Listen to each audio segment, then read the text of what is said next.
One of my goals for this year has been to figure out how to get my coding agents to run 100% by themselves. Like I want them to run for 6 or more hours at a time, and when I come back to my PC, they've just implemented an enormous amount of features. That's my goal. And I think I'm getting really close to making this happen. So in this video, I'm going to cover how I'm doing this by implementing 56 tickets over 6 hours, all autonomously. And at the very end, we will have a habit tracker that has full security, authentication, and is production ready because it followed the brain of our application, which is a Kanban board that we created that's going to have everything that each Claude Code session is going to need to iterate and to build upon the last Claude Code session. This is an exciting product. So let me start with how we can do this. I have a 3 artifact loop that I'm trying to solve. And this is not the Ralph loop that you heard of a couple months ago. This is something bigger than the Ralph loop, but the Ralph loop is implemented inside. How it works is for every project you want to build, you're going to build a single HTML file that works as a Kanban board, which is going to have all the artifacts inside. For example, we're going to be building a habit tracker, and here you can see some done. Here's what we're building.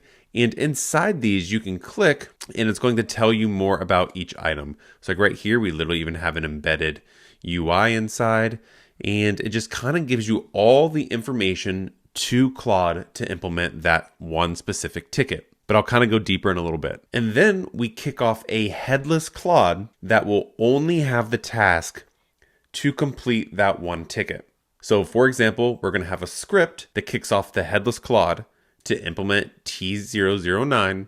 And then once that Claude is complete, we'll stop that Claude, create a new Claude that then does T010. And then we're going to get the full stack application at the end because we knocked out all the to-dos. And I'm going to kind of show how I'm building this process. And what's interesting is Claude Code is not doing this by itself. I have a multi-agent workflow where Codex is also going to be integrated into the application. We're going to do all these headless runs with Claude, but if Claude gets stuck, it's going to reach out for Codex to see if it can figure out what went wrong, to tell Claude how to fix it, and Codex is going to be part of the review process. So every time Claude Code does complete something, Codex is going to review it, and it's going to return what it thinks can be changed if there's anything that needs to be changed, and Claude Code and Codex are going to go back and forth until implementation is complete. Now, this is so much better than what I call the standard way, because the standard way hits a ceiling really fast. And this is what 90% of people do or more. And that's you have a ticket or you have a prompt or a feature or bug that you want to implement.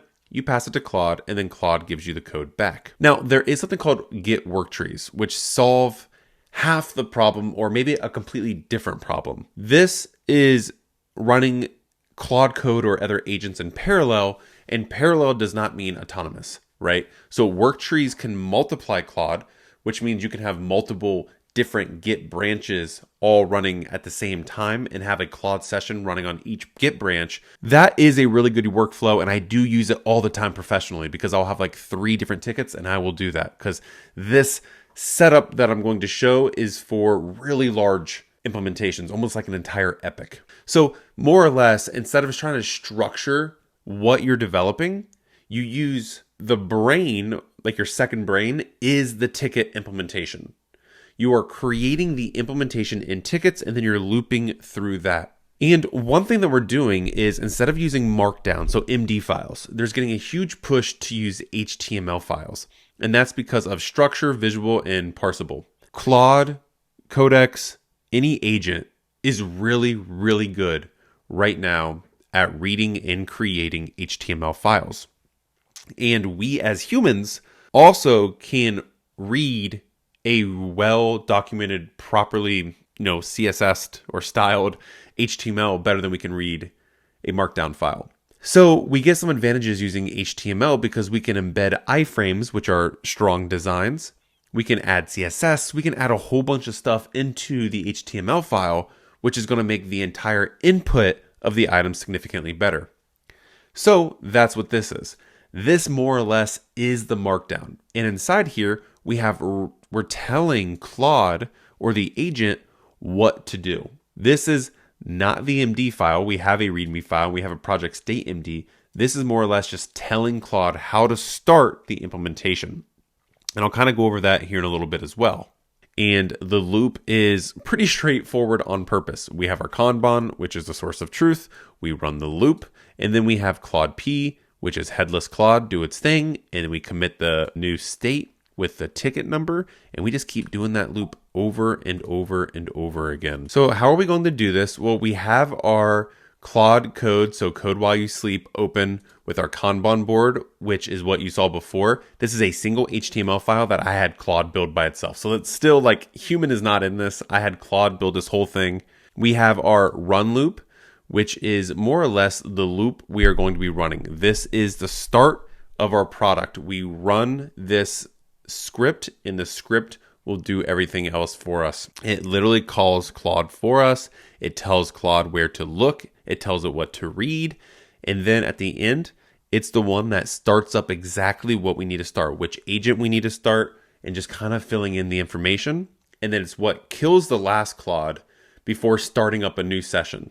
It does everything we need it to do. It's just simply the run loop. And then we have our project state, which is talking about our project, our README, and then our front end and back end are pretty much completely empty. We just have a app.css and an app.tx, which is all React. And then we have a back end, which is fast API, but we literally don't even have anything set up. Now, the only configuration I did start with was I have all the dependencies installed for getting a React project started and a fast API project started. And then I have set up Supabase, which is going to be our database for this product. I already added the API keys and secrets to the project in the .env file. And I added Supabase as an MCP to Claude so it can figure out what's going on. So all we're going to do is we're going to jump now into CMux, which is what I use for the terminal. I'm going to run this one command, and it's going to get started. And truly, now it's going to run for hours. I asked Claude before how long it thinks it would take to run through this. It's going to say 6 hours. So I'm going to come back in a little bit to see where it is in this entire process, and I will be back.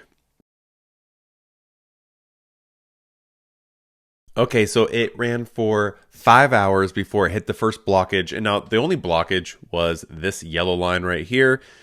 Surprisingly, Claude Code status, it went out. So when I came back, it said there was an API error. Codex couldn't figure out the API error because it was Claude Code. So then I just had to kick it off again. Ended up taking about 7 hours for the whole thing to finish. And I already started up the application, which is called a Roby tracker. And it seeded a lot of the data already in Supabase. So one of the steps was to just simply seed everything. If we look at the Kanban board, we can see everything's in the done. And simply what it is just like a little habit tracker where you can add new habits. It's telling you to walk 5K steps today. It's telling you what days you have complete, and you can just complete it by checking the little dot, check. And if you want to drink water, you can say check, and you can add new habits that are going to be reminding you every single day to complete new habits. It's a fairly simple product, but it has authentication, security, UI designs. It's responsive. It does everything it's needed because we had such an amazing list of items listed out. This is really cool. I think this is one of the best ways to autonomously have your AI agents just run and knock things out. I hope you're able to learn something, and I'll see you in the next.